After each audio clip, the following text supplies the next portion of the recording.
So I'm in the book of Genesis. And as I was reading first in Genesis 11, they were giving Abraham's family line while he was still Abram.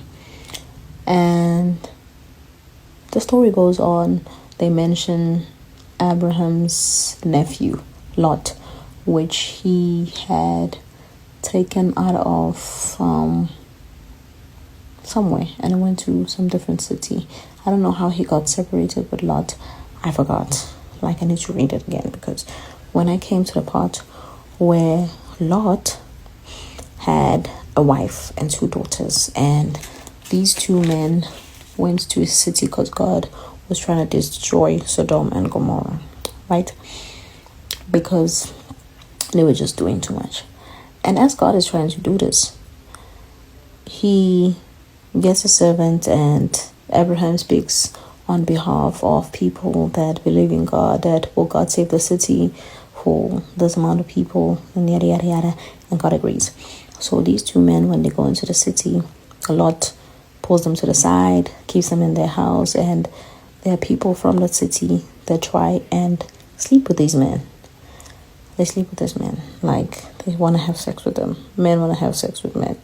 Okay, so Lot protects them, and he tries and tell them, "Oh, you guys, my daughters, you guys send my daughters, and that's how we can settle this. Leave these men alone." And they're like, "Nah." So these 2 men open the door, they pull Lot back into the house, and they blind the men outside so that they cannot open the door, so they can find the doors. So these men, they advise Lot, if you have any family in the city, let them know that we're going to destroy the city tomorrow morning, so they got to be out before we do that. So Lot tries and warns the son-in-laws that they were chosen for his daughters. They don't listen. They think he's joking.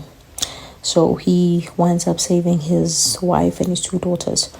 But as they're running towards the other city, Lot's wife, with her foolish self, turns around.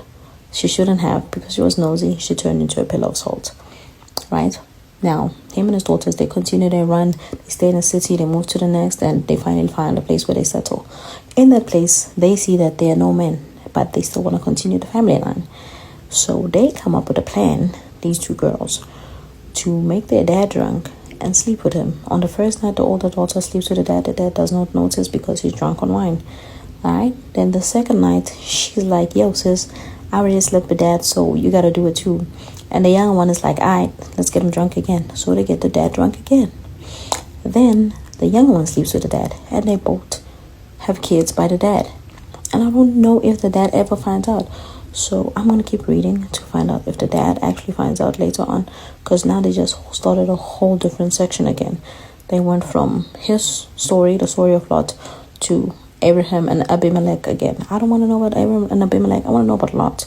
That, do you know that your grandsons are your sons?